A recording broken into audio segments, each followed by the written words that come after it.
Welcome, everybody, to another episode of the Evolving Practice Podcast. I'm Dr. Bill Moss with my co-host. Hi, I'm Dr. Sean Carey. And we're excited because we have a guest on this episode. Her name is Terra Clark.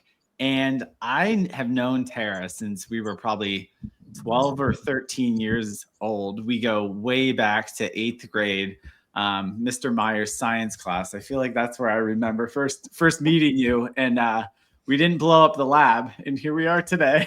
But Terra's has a great journey that I don't even remember when we first met back in 8th grade, but she was raised a chiropractic kid. She actually moved to a chiropractic college while her father was going to school, and that's shaped a lot of her knowledge of healing.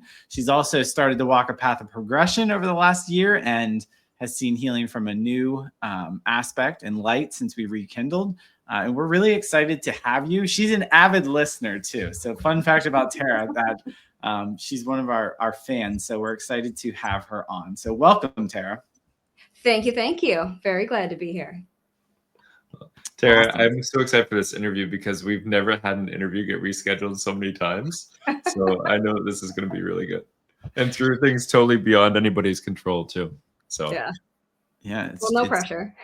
Yeah. It's true. She probably listened to the last bunch of episodes and was like, this one's supposed to be me. No, this one is supposed to be me. If we would have done it, this would have been it. So here we are. Yeah. I think we probably had this scheduled in January and it's going to air in April. So I did joke. We were working on the lighting earlier and I joked with Steve. I'm like, I feel like I could crack a joke about how when we first scheduled this, it was going to be light outside in the evening. Yeah. I don't think that actually works. No, I think it's the reverse of that right now. Yeah. But that's okay. So take us to when we first met again, I don't even think I knew your dad was a chiropractor while we were going through school. And I didn't actually get introduced to chiropractic until our senior year. And fun fact, Terra and I were actually president and vice president of our senior class. Yep. Oh, that's so amazing. I was vice president too. Terra was the big cheese, if you will. Some things never change. Right. But yes, that's interesting that's the year you were introduced to chiropractic. Mm-hmm. So that would have been what, 98? No, it was our senior year. It was 2000. Senior year that you were introduced, but 8th grade would have been around then when we kind of got back. Yeah. Well, when we first met, to be honest. My dad would have been a chiropractor for about 7 years. Okay. I think at that point. So he was pretty new in his career. I mean, when I was in, he went to Palmer. So we were living in Davenport, Iowa when he was going to college. So that's my college town experience as a young kid. Actually, a few things to talk about there. But his journey I think he was about 30 years old when he entered college. Wow. So his joke was, because he was a home remodeler prior to that, Clark Home Remodeling. You might have seen the trucks around your hometown there, Bill. Okay. But he used to fix homes, and his joke was, I hurt my back fixing houses, so I went to school to learn how to fix my back. Uh-huh. So that was a cute little tagline, but that timeline and crossover meant that he was very new, and you're doing your residencies or whatnot, and then eventually, typically getting pretty entrepreneurial. I don't know a lot of chiropractors who don't shoot off on their own. Yeah.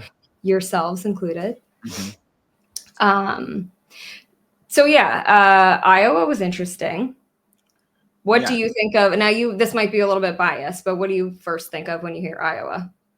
Well, I was at Palmer. I don't know. Were you at Palmer, Sean? I've never been to Palmer, but I think that's probably the first thing that I think of when I think of Iowa is Palmer, because I'm a chiropractor, and maybe corn. I imagine corn. Yes. If you are not of the chiropractic community, corn is most definitely the first thing that comes to mind. Yeah, I think first would be chiropractic now, but then secondly, corn. And I remember we went out on a trip west a couple summers ago. When we turned 40, we took a road trip and took our travel trailer, and we went as far as Wyoming. And the thing everybody wanted to talk about when they arrived in Wyoming or South Dakota was did you go through Iowa? And did you go through like Oklahoma? They were like, there were 2 states that everyone just wanted to talk about how bad they were. They were like, it was like burnt grass like the whole time. So that's the other thing I think of with Iowa is BJ Palmer, DD Palmer, and burnt grass. Burnt grass. Interesting. I do have a similar opinion of Oklahoma. I did take the southern route to move from the Midwest to the West Coast, and tough to stay awake on those roads for sure. Oh my gosh. But Iowa, so yes, most people think of cornfields first, if not chiropractic, and not at all true for the Quad Cities, not at all true for Davenport, Iowa. Yep. I would, within my limited knowledge, I would call it almost like an inner city experience. Like as a child, like the school system that I went through had a lot of, nobody believes me when I say this, but gang activity. Wow. You couldn't wear black and blue or black and red more than 3 days a week, or you'd get expelled. I mean, like kids were bashing the windows in over the weekends of the school. So it's like I have all these wild stories of Davenport, Iowa, and the school systems. So not cornfields. And I have gone back and visited since. So we obviously don't live there anymore. But my college friend, her father, he's passed now, but he was a chiropractor out in the Lancaster County area, and we went to college in York, Pennsylvania. Turns out Dr. Gottschall and my dad, Dr. Clark, knew each other from the same chiropractic circles and knew of each other and whatnot. That's the thoracic adjustment technique that I requested of Dr. Bill. That's from Dr. Gottschall's catalog of adjustments. But he had an intern that he was hiring from Palmer into his practice. And they were like, oh, we're going out there for his graduation. Do you want to come? And I'm like, absolutely. So I got to go back and see like Davenport through the eyes of at least like a 22-year-old instead of just a child. And we did visit Palmer, obviously. I got my hoodie from the gift shop. Revisited some of those things. But yeah, it's interesting. Did you grow up in Davenport? Like how old were you when you went there? I would have been like first grade through, I stayed there a few more years than college lasted, but first grade through 7th grade. So that makes you what, like 5, 6 years old. So yeah, pretty young. And that's when Dad was in his first years of chiropractic school, like at that time. Yeah, he did some, you'll have to forgive me, I don't remember the academic like progression, but he did some prereqs at, I think, Penn State, probably Berks campus. And then, and then we physically moved on to the Palmer campus. So yeah, so it's certainly, speaking of how like chiropractic maybe shaped my life as I grew up, science fair projects, we've all done them, right? Yeah. Maybe guess some of the topics my projects might have been on. One was x-rays, all about x-rays. I'm pretty certain that's what we were studying that semester or trimester. That's cool. Fast forward to back when Bill, so back in like high school, took AP Bio. I was writing papers on the increasing ineffectiveness of antibiotics and GMOs. Frankenfoods was the buzzword at the time. So I definitely would say I was a little bit kind of offbeat of the mainstream kind of conversation, but I did enjoy that. And I have to say, you guys have mentioned dentistry in this podcast a lot. And I do reference dentistry a lot when I talk about chiropractic and how it's grown, where it's like, I mean, you had dentistry, which got so good at preventative care. Almost too good at preventative care. Now they're like, oh God, what else could we sell you? It's like, oh, well, we could do some cosmetic things. Let's do that. So, and I'm actually seeing that kind of, turn in business a lot, but interesting. That's a good point. It's really good. But I do see some of those similarities with chiropractic. Like it's not as often that you hear like somebody's scared to get adjusted. Like they're scared to go to the dentist to get their teeth worked on. So I do see some of those parallels there. I'm very positive. I'm glad to see that. It's less weird now to be a kid that goes and sees a chiropractor. Yeah. It's so funny that you said that, because it's like that is the progression of dentistry. And according to their timeline, we could almost like fill in where we are according to that, where before and like where we could be going, I guess you could say like predictively. But yeah, that's true. And we talked about that on a very recent episode of how like it's weird to be like, what you think you don't believe in chiropractic, like that you probably heard growing up, and maybe with your dad in practice, people would say things of that nature to you. Like, that's almost you almost sound crazy now if you say something like that. There's just way too much information that supports the practice of it. Did you experience that at all? Like, what was like? Definitely a lot of like, your dad's not really a doctor. I'm like, oh, let's be careful who we say that in front of. There was certainly a lot of that, a lot of skepticism. I think it's, I'm in very good company here, where chiropractic and holistic care, alternative medicine, if you will, go very much hand in hand. Whether it was, back in the 90s, it was like, oh, this is really new age or not new age, or this is scientific or not scientific. So I don't know. I guess it does. There was some shame maybe surrounding that, where people are like, oh, like you're choosing to do something that's non-medical. Like, oh, you're not getting the amoxicillin for every cough, cold, and sniffle. You're not taking good care of your kids. Like, there was definitely like, ooh, non-medical was bad. Like some of that. And then in other communities, and I think very uniquely, when my dad had his practice, he served the Amish and Mennonite community in like in the Adamstown area. Very different way of life, very different openness to alternative and natural medicine. And or maybe, to be fair, more open to integrating medical and non-medical practices together. So even more compoundedly, I feel like I had a very, very unique experience. Yeah. Maybe not as much shame in that game, if you will, with like the Lancaster County crew versus, more Berks County proper, where it's, that was a little woo-woo 30 some years ago. Now everybody I know has a chiropractor. Yeah. Yeah. Did things change a lot? Like, were you kind of being raised one way, like kind of the more normal model, and then dad decided to go to chiropractic school, and then all of a sudden, like, you're 7 years old and he's like switching things up on you, like, no more cereal, time for an organic breakfast? No, ironically, no. Well, they didn't have organic breakfast in Davenport. It was always in the Midwest. Everything was canned and frozen. No. Insert Jamie Oliver here.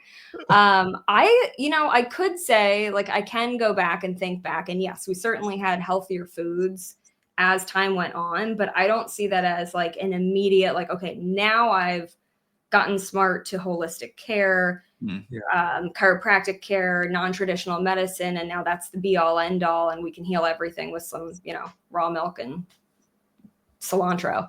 Right. Definitely not that, but we did. Now, whether that was through studying or just by nature of the demographic of where we're living, but we did have access to raw milk from the local dairy farm. You did have, we had our own chicken eggs because, we also had a goat. I had some strange pets growing up. This is in Pennsylvania. We didn't have the chicken or goat in Iowa because no cornfields, no farms.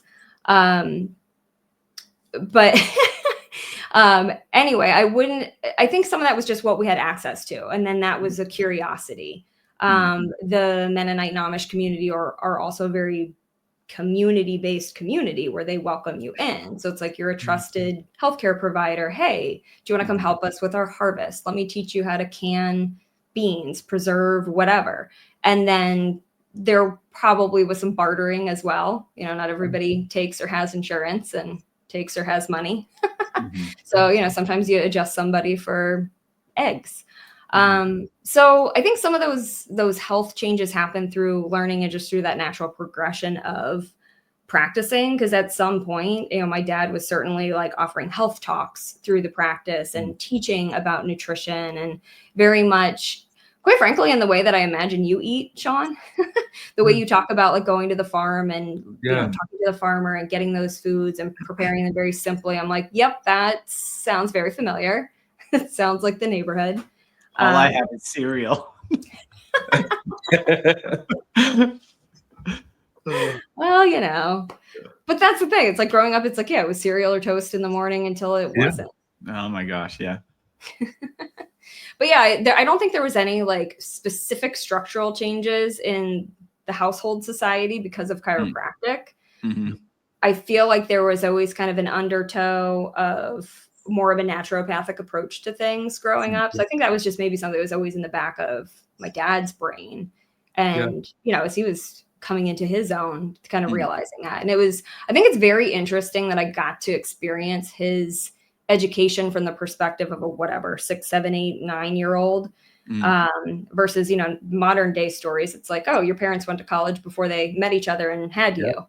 So it's like, oh, I got to kind of watch that happen. And in a way, like, you know, I, for better or for worse, ended up at some college parties, you know, along the river.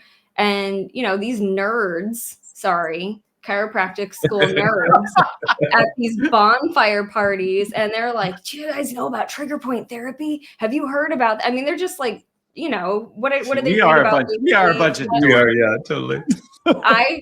Steve will vouch for this. It is a term of endearment.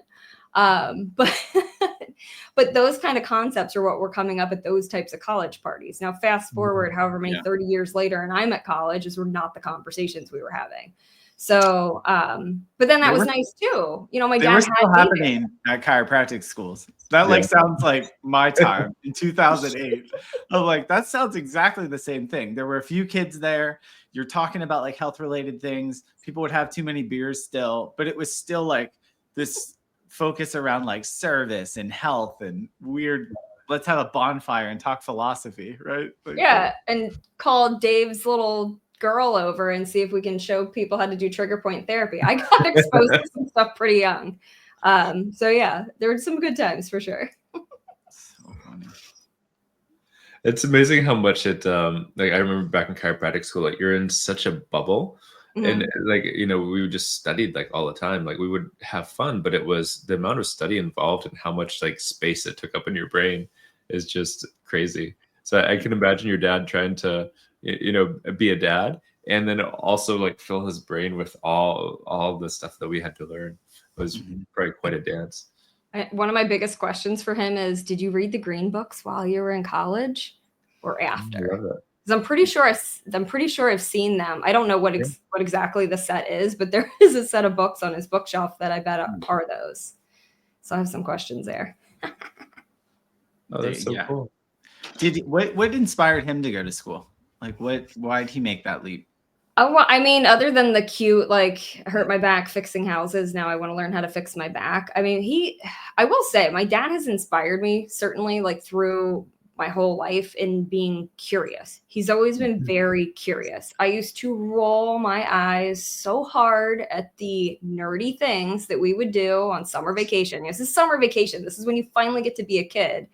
And this guy is dragging us out to like extruded lumber yards and factory tours of how to like blow glass and like really cool stuff that you're not necessarily super enthusiastic about when you're a snarky teenager.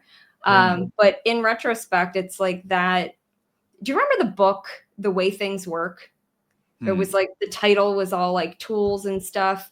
It was like an encyclopedia for kids of like, are you curious about how an engine works or how electricity circuits are made? And you could go get like a little bite of information from this big encyclopedia kind of book. I feel like that's my dad's brain. It's like, oh, I wonder how this works. Okay, let's go check out a place that makes that thing. And then let's think about it. And maybe I could build one of them. Like that kind of progression, like it doesn't surprise me. It's like, oh, this guy's walking funny. I wonder if one leg's longer than the other. Oh, maybe I could go learn how to fix that. And that is something he does. Like he'll kind of size people up and be like, oh, I wonder if they have whatever based on their gait, which I think is kind of funny. I used to love going to the mall in chiropractic school to just like people watch, you know, because you can really see a lot by how their gait and how they hold their shoulders and the tilt of the head and it changes the muscle tone and all those things. Yeah, I love that so many different disciplines take one to the mall as part of training. Art school, we did it to draw architecture and perspective. That's funny. Yeah, absolutely. You do it there. Self-defense classes would have you walk through public and then quiz you on what you actually noticed, like situational awareness and whatnot. So, we're in trouble. We're in trouble. All the malls are going away. Yeah. All going away.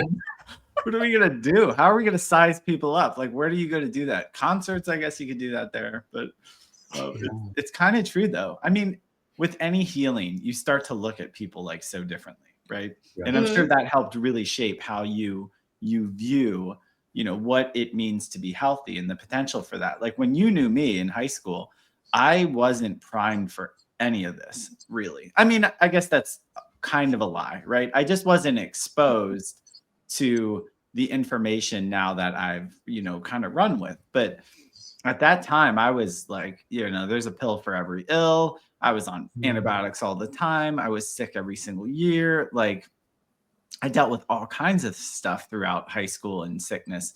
So my awareness was not even close to yours. So it's interesting, like how that shaped it, and then like how you even look at how people are healthy. And how's that shaped things like now, as as you have your own family, you've been on your own, and have 2 boys. Like, how's that, inspired you to do things kind of in your own way, in a different way too? Well, I mean, even just geographically, it's like I don't live in the same state. I mean, my dad's not my chiropractor anymore. Yeah. We don't live in the same place. Right. And I've had a lot of chiropractors due to that. I mean, we've lived all over the place. I've been exposed to different types of adjustment styles and the like. But that it is, I guess it's such a habitual thing in that it's a habit. I've always been under chiropractic care. So it's then when I wasn't, I was seeking it out. So it's like, you mentioning my boys, it's like, when I was pregnant, it's like, I was not under care prior to that at the time. So I'm like, I better get under care again. And I feel like I kind of scared that chiropractor a little bit. I'm like, my dad's a chiropractor and I'm pregnant. Hello. It is funny too. Everybody has kind of a different bedside manner and a different personality. If you met Dr. DiNapoli, which is a patient of Dr. Bill's, who was my chiropractor out in Pasadena in California, wild personality, like absolutely a hoot, total comedian. I mean, just chattering on. And then other people you meet and they're just very quiet and very reserved and very traditional doctor-y and, that tone of voice. So anyway, I've been exposed to a lot of different chiropractors. I certainly do. Maybe I don't physically size people up in terms of assessing their health, but when they're talking to me about like, oh, I have this and it happens to be a pain in the body, I am pretty inquisitive about like, oh, well, what is it? How does it feel? And how does it hurt? And does that, like, I definitely do kind of see things through a different lens. And I would say I assess my own kids' injuries in the same way, or my own injuries. I just bashed my elbow in a car accident the other week, and I brought my laundry list of what I thought was wrong with me, and to see Dr. Bill and others.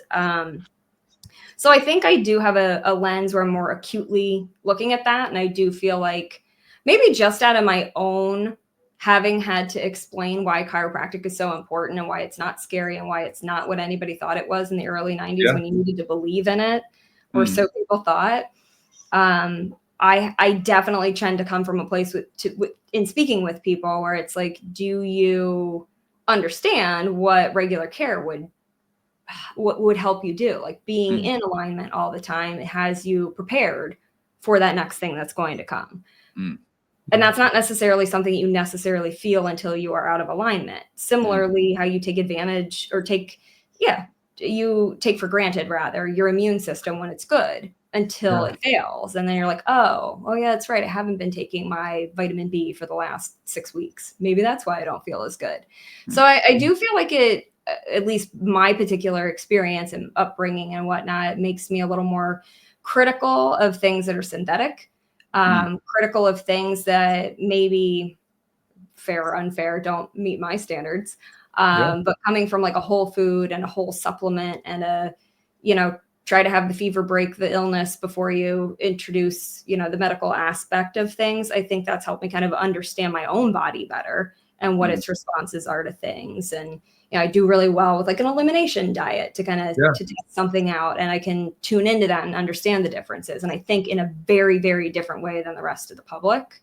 And I say that just in terms of like, talking to people like yourselves or other, like my massage therapist is very in tune with the way people's bodies respond. And we have a lot of conversations surrounding that. And, I'll say something that I think is so basic about a pain that I noticed and why I thought it was what created it. And she's like, most people don't have that level of awareness. And I'm like, that they were laying on their side and their body weight was hurting themselves. I'm like, they're not aware of that. I'm like, wow, I guess I take for granted what I am aware of. So yeah, I would say I assess those things differently. And in terms of like my kids' health, it's like I'm pretty critical of what we put in our bodies. Yes, we make some concessions with the crappy breakfast cereals, but everything else is organic and whole food and non-GMO and no hormones added and et cetera, et cetera, et cetera. And that's the way I've been living for pretty much my whole adult life, which is a while now. Is your husband right on board too? Did he just kind of jump onto the bandwagon? Because he didn't grow up in a chiropractic household. He did not, and he grew up in Berks County, whereas I, made it all the way to the Midwest and back. But yeah, I would say a little bit like the Midwest, maybe a little. There are some similarities in body type. Yeah. But yeah, my partner is definitely under my influence. But like he's definitely had questions along the way of like, that seems like a little over the top. I'm like, well, for these reasons, I've elected to make this decision. He's like, okay. So it's like, if there's no resistance there, then there's acceptance. So that's pretty good. But like, I would say like on the medical side of things, like I've definitely been a greater influence there, where it's like, yeah, I would be cautious first. And then, just use some discernment, just watch what's going on and see, do we need to escalate? Like I'll use the example, since California and wildfires were, relatively recently in the news. It's like in 2018, I think it was, we were in an area that needed to be evacuated, or so we thought. Later on, we learned out it was improperly zoned, thank God. But we had to get prepared to evacuate. I didn't know what to do. They don't teach you fire evacuation in Reading, Pennsylvania in your safety lessons at school. So it's like, I didn't really know what to do. So the first thing we did when we got home is I sat down and I Googled, what do you do? So that I could make a list and figure out what to come up with. So it's like, I do have a tendency to kind of look at things, figure it out, look for a little bit of a worst case scenario, not in like a way that's, not good, but figure out what a couple of avenues or outcomes might be, and then try to make the right decision. So apply that enough times, and usually we don't end up with anything outside of our control. But yeah, so far so good. Awesome. And Tara, could you share a little bit about your journey to energy healing too? Sure. Yeah, that was another question you had asked earlier in terms of like priming the pumps. I have to laugh at the memes on the internet lately that are like, oh, did you mix potions as a little girl and collect rocks, and now you like crystals and tarot cards? I'm like, yes. Oh, funny. But I did grow up like very holistically, very like not watching TV a whole lot. A lot of, we're in a more religious household too, where there's a lot of like non-secular things. We're out in nature all the time. I was definitely mixing up potions in the woods, using my imagination to come up with all kinds of interesting, creative things and making weird stuff and for my family. Cool. But I definitely was always very interested in, I suppose, what I have now come to understand as a metaphysical. I didn't have that in my vocabulary back then, but it's like, yes, things that were sparkly or potion-y or a little bit just like out of grasp, where you did almost have to have a little bit of that faith aspect, and most definitely supports my curious nature. So I do feel like there were a lot of like little early on things where it's like, my dad's learning about how to tune into your body and how to teach other people to pay attention to it. I'm out there literally touching grass, as the kids say these days, and, hugging trees and whatnot and picking berries off of the bushes and living my best life.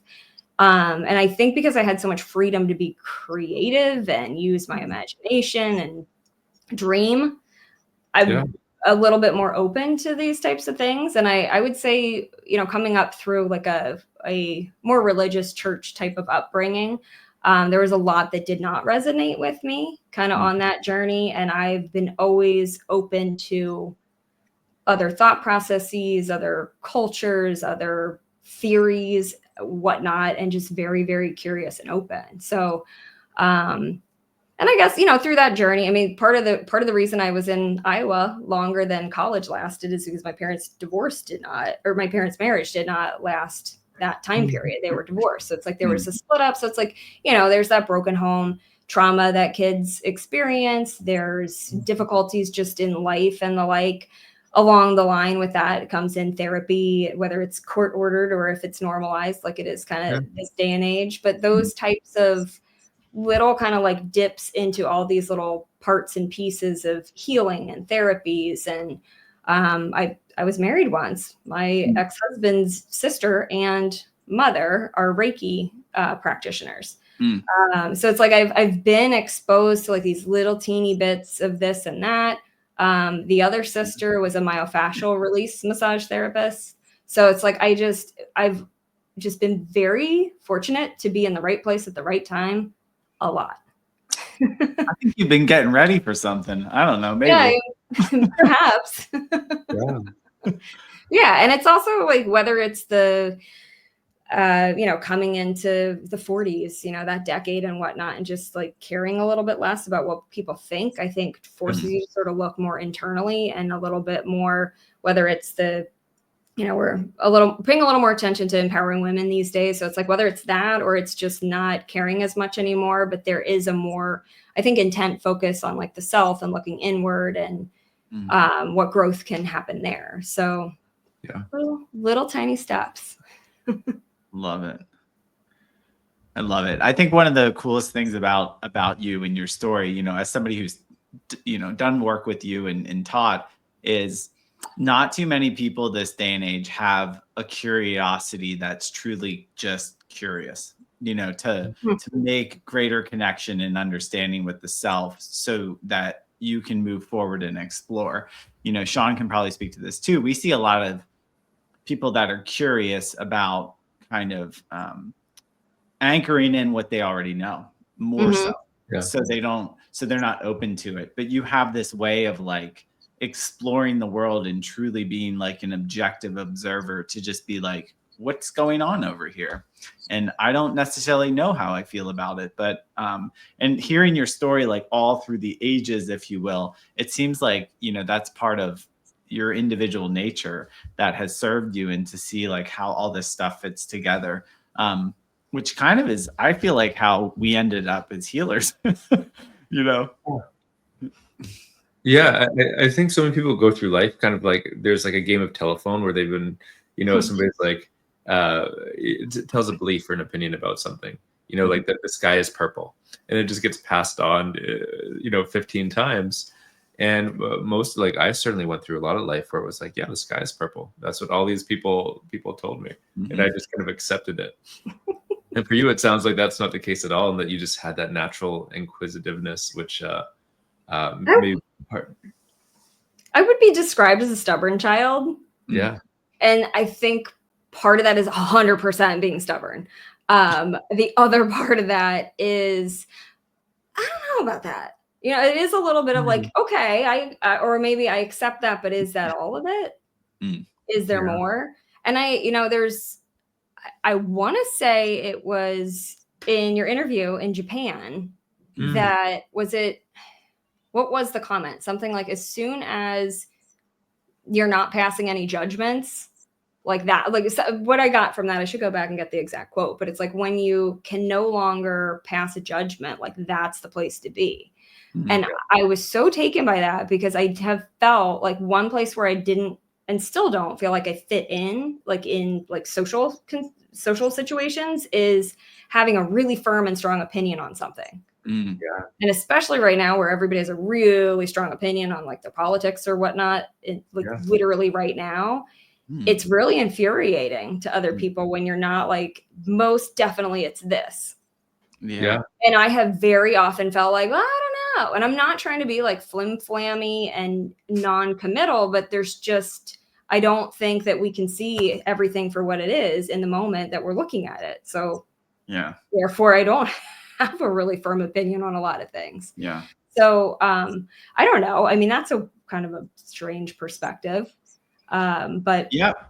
But It I is mean, money. it's strange. It's strange when you're comparing to the normal. I think it's very healthy and helpful, and it sounds a lot like you had this freedom to be creative and explore, and not have like, no, this is the Yeah. box.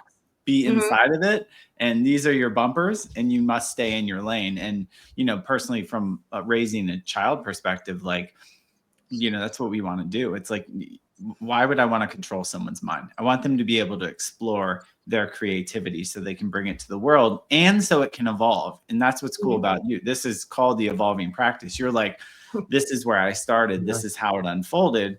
And this is how it's kind of coming together in your 40s. And I think that's really a cool reflection of, what will you do next with it? Because people are trying to make so many conclusions right now. You're 100% like, oh, it's gonna be this way, and I know.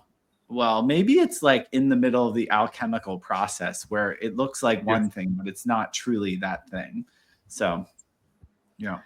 Well, And there's a reason why eyewitness accounts are not all that reliable. Like I really believe we all are having I mean, whether reality is reality or not, like we are all having a different experience. Mhm. And there's this one show that I used to watch where they would switch the scenes from like this character's perspective versus this one's perspective. And I noticed that like in the decor in the background, like things were different. The art was different, or the wall color was different, or the tchotchke was in a different place, and they were wearing different clothes. I'm like, and nobody talked about it. Like there was no reference made to it at all in the show. I'm just like, am I just supposed to like accept this? And I realized, and I'm like, oh, they're trying to show how whatever your mood is or whatever your state is when you're in that moment, that it can be very different and cast with, the mood that you're in or whatnot. And I love that kind of perspective that we're not all having the same experience. So it's like, I might hear what you say today one way and recorded 3 days from now a different way. I might, and I do this a lot, I'll go to the same training event because I'll hear something that I didn't catch the last time. Yeah. And I'm a big, I say it kind of funnily, but it's like nobody knows what they don't know. Right. And if you can be aware of the fact that there are things you don't know, then you have a better opportunity to learn something more. So I like to say, like, you don't know what you don't know until you know, you know? That's a beautiful way to say Just it. get curious. Yeah. And that natural curiosity. Yeah. I think it's a good thing. It annoys some people, but I have lots of questions. I think it's just so foreign, right? Like it's very foreign to truly be like that. And I think even just with all the ways, Sean and I teach, it's like the best place to be. Like curiosity builds growth. Like you can't learn more if you're not willing to like empty your cup out and like look at something from a new perspective. It really cuts you off. And we talk a lot about that on the spiritual progression. When people think they know everything, nothing can be taught anymore. Yeah. Like you're full, you can't learn. But curiosity is kind of the secret formula for to progression almost. It's a really big one in that. Well, you'll be very pleased to know that I have won an award for curiosity. Really? That's great. Yes. I worked in an organization here in I guess that's Lancaster County in the Ephrata area, and one of their core values was curiosity, and the team voted for me for that. And I was like, oh, thanks, guys. I was like, that tracks. That's validating. Yeah. So, award in small circles, but nevertheless. That's a really big deal, though. Like to have the curious mind and no opinions, and really not having those emotional attachments. You get to be free in the world in a totally different way. Definitely feel like I don't know what the right, like kind of like in the way that a professor or a guide would annoyingly ask you to figure it out yourself. It's sort of like I don't know. I think there's a line with that where it's like if you're encouraging people to learn more, that's always a good thing. And yeah, it's a good value to have.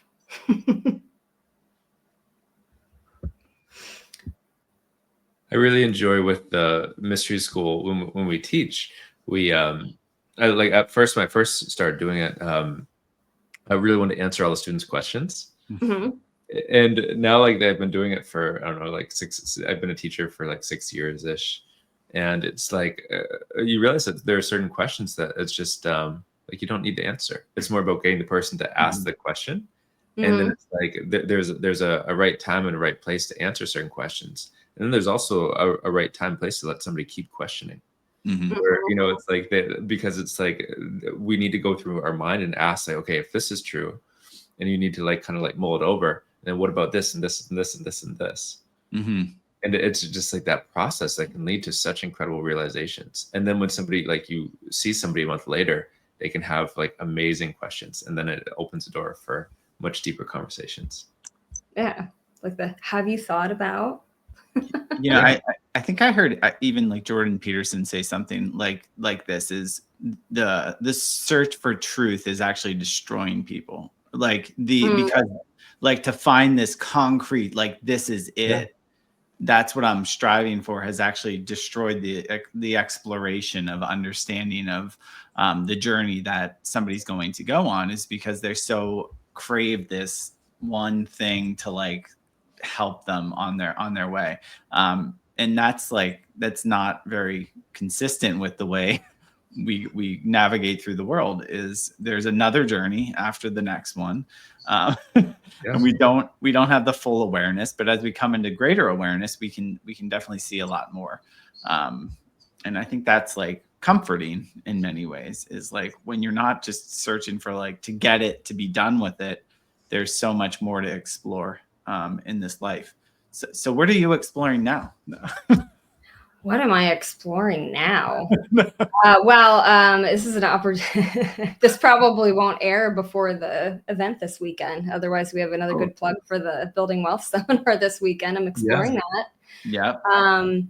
I mean, like just in terms of business, I mean, we're exploring sort of the new market that is the landscape of 2025. I don't know. Everything seems to be changing pretty rapidly. What with not the introduction of, but it's kind of taking some purchase where more in a streamlined manner. People are using AI, you know, the conversation about tariffs, which I always hear my name when people bring that up. So that's annoying too. But in terms of like commodity sales in business, like that's a big talking point, and that, you know, we're selling product to businesses who may or may not need it as much, because they may not have people who've returned to the office place. They might still be working remotely. So like everything in the land of business is different. And then from the design side of things, people coming back to the office is a new and different design need. People at this point, like they're talking about, you need to earn the commute. Like, what are you going to do to get people to come back to the office? Interesting. They have fired their dog walker, their babysitter. They're doing a lot of the chores that they didn't do before that they were outsourcing. So they've saved money. It's now costing them money to come back to work. What are you going to do for them? So it's like designing those areas that have privacy, like they were used to at home, community that they need for collaboration and team type of work, respite type spaces, whether that's like a mother's room or a nap pod or whatever. But that is, there is so much to learn and to research, and so much growth in terms of all those things changing just in what I do for a living, that keeps me pretty busy. But outside of that, I mean, the next things on my list, I've been a little obsessed with like sacred geometry, and those are the things that I want to get into studying more and get more specifically focused on and tuned in with. And then I have a stack about this high of books that I need to get to. I love that. So, you know, that and, you know, adulting. I got kids to raise, and we just bought a house a handful of months ago. So, you know, all the projects. Oh, that's a lot. Yeah. Have you done sacred geometry with Bill yet? Have I taken what? A sacred geometry with Bill yet? Yes, one. Yes, I have. I really love sacred geometry. It does something to, we haven't really talked about it on this. We haven't really talked at all. Yeah. But like studying sacred geometry for me, there's many different like levels that we can study. It does something to my mind where it helps like organize the structure of my mind in a different way. And it's made my mind like just much more organized, so that I can think more multidimensionally, but also it's like my mind is way less chaotic. It's just way more flows way more fluidly. And Can you put your finger on what that is? I think part of it is saying the Kabbalah. So that was something that really helps to organize the mind. But it's just the nature of sacred geometry itself. To me, sacred geometry, there's this aspect of you're studying something that's basically like perfect. These shapes that are like the exact perfect angles. These different combinations of geometries. And we live in this world that's in a very imperfect state. So you're literally connecting and anchoring this aspect of perfection to you. And like I feel like my mind mirrors that, where it's just like it expands my mind in some way that's real. It expands and organizes my mind in a way that I've never been able to put words to. But it's like I really enjoy it. I get a lot out of it. I used to be able to I feel like I used to be able to juggle like 3 balls in the air at once. And do it would take all my focus. Now I can probably do like 10 at once, and it just flows better. And a big part of that is sacred geometry. Very interesting. I did not think about sacred geometry in terms of like primary shapes. And so having somewhat of an art background and sketching and perspective, and if you watch somebody do like a caricature or a cartoon, they always start with what I've come to know as the primary shapes. Everything's a triangle, everything's a circle, everything's a square. Yeah. It's just a different size, a different angle. You build that structure and then you can make that form. So it's like, and then if everything in existence is built on the same framework and the same geometry, if you will, that tells a story without having words to tell the story. So that makes perfect sense to me. Probably a great way to describe sacred geometry. It tells a story without having to tell a story. It really does. When you start learning it, and I'm sure with your background, like some of that learning will just stick even more because you've already been putting together spaces and arranging them, and you realize like how that affects how someone feels, how it affects their productivity, how it affects their mood and how they show up. And so many different planes are inspired or kind of depleted based on structure and design. And it's funny, right? Because companies know that. So even in the essence of you're like, why would you come back to work? But having a beautiful space that inspires somebody to work more efficiently is exactly kind of the point. That will do that alone. And that can be created with sacred geometry for sure. I actually put that in the job descriptions. Anytime I've had to post job descriptions, probably within the past like 5 or 6 years, I've actually like included, a sacred geometry temple or something like that in it, because I figured it would actually attract more of the right people. Yeah. And maybe like turn off some of the people who were just like super against it. But cool. Yeah. Effective either way. Yeah. Yeah. Wait till you learn it and do it for your house, which I think we're hosting Sacred Geometry 2 in like June. So maybe I'll keep you posted. I think the first weekend in June. So it's a perfect one. Yeah. Better block that off. I tend to travel a lot now. It doesn't slow down according to Sean either. Where were you? Japan, then London, Pennsylvania. Yeah. My poor body is not used to whatever time zone I'm in now. Sure, get some energetic vibrations set up for you that'll help. Yeah. I have a question for you guys. Please. Kind of circles back to like the trajectory that we've seen chiropractic take over the years and the decades. What do you most hope to see change within, like, let's say your tenure in the chiropractic arena? What would you love to see chiropractic be in the next years and decades? That's a great question. I think a lot of it goes back into the conversation we've been having for me, where in chiropractic, we've talked about this before, that there's a lot of like infighting, a lot of like maybe technique wars. Like my technique is so much better than your technique. And I think of it now, and in chiropractic, like there are hundreds of different techniques. I think of it more like martial arts now, where there's like different studies, but each one can be the best thing in a different time or place, and really they can all have their they can all have the moment where they shine. So I'd love for chiropractic to be able to unify a bit, like beyond the technique. Mm-hmm. But it's also, I think, a structure of the human mind and ego to be like, oh, it's that attachment to opinion of like, this way is the right way. And you have all these different chiropractors being like, my way is the absolute best way. But then then you have the full cup and you can't learn the next thing. So it's almost like a spiritual or energetic place where we're stuck. So I think honestly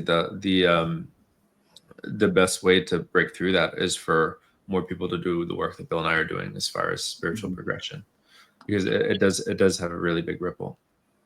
What do you think, Bill? Yeah, it's funny. You broke up like for part of the question, so it just broke up on my end for a second, but I understand kind of the gist of what you're saying, and I think Sean's right, where most of the time, like, people have these ideals. Like, there was one thing said in chiropractic years ago was like, we are positioned to be basically the ambassadors for health and well-being and wellness. And I think some people took that as like the justification to do whatever they wanted in their practice that was wellness based, whether or not they had interest or not. And I think sometimes chiropractors argue about those things, where they're interested in this healthy lifestyle and they do it, but then they infight about it. And it's like, well, chiropractic's the only thing to deliver across the board. And I think when people are truly healed, they realize that practice becomes an expression of who the person is. And that's okay too, right? It's like, you don't have to pick a business completely outside of chiropractic to do, so you don't, quote, pollute chiropractic. I think there's a way. And I don't do tons of stuff, we have energetic healing and that sort of thing. But it's like, when we are hitting traction where people do view chiropractors as being more of a leader in the wellness space, that it's allowing a foundation it's allowing the opening of the conversation to go deeper to what actually is chiropractic. Like years ago, when you were like, this is chiropractic and we can help a child that has asthma, it was like, what the heck are you people talking about? You can't do anything about that. But now it's like, people have so many experiences around the ways it helps, that now we can start connecting the dots to like, well, what we're actually working with is helping your nervous system perform to the best degree possible. And when that happens, these other things can improve. So the dots are being more naturally connected. So it's allowing people to like receive the depth and breadth of chiropractic in a world that's actually been looking at health as much more than just the superficial things we knew about 30 years ago. And I think one of those topics that's coming through is this energy. But I think when people are healed, it's going to allow the expression of chiropractic to come through without the person's ego jading what it should be like, quote, according to everyone else. And I think that's what we've seen with chiropractors who've done a lot of this work, is it gives them some grace to be like, oh, it's not the magic bullet, this profession. There isn't a one cause, one cure. And if there was a one cause, one cure, it's actually the individual. And they matter in all the multidimensional ways that make up that person. So that's kind of what I would say. Well, maybe on the opposite side of that, I'm going back maybe more to what you had said, Sean,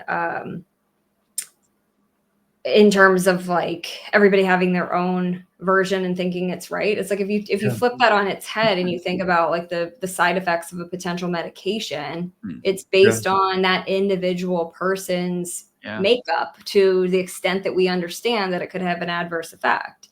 So it's like, why would I think that just because you're a chiropractor that you'll be the best one for me, or just because you're a medical doctor, whatever, that you're going to be the one that can help me in this situation? You may not be a match. And I feel like that's something that, I don't know, like in a way, like people over the past few decades haven't put their chiropractors on a pedestal in the way that they have their medical doctors. And I think that's great, because you can't fall off a pedestal if you're never put on it.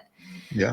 And I don't know, I see a lot of like integration with chiropractic care and other forms of care, and I'm really inspired by like a lot of what you guys have been talking about, where it's like some of the younger generations are very motivated to be proactive instead of reactive. Yeah. And I see that in other categories in the world, not just the healthcare realm. Like they want to be more financially, fiscally responsible and not, set themselves up for failure and want more knowledge. And there's a lot of really good positives, I think, in those trends. But it's always interesting to hear what you guys see. And then Bill, this is an unfair question only for you.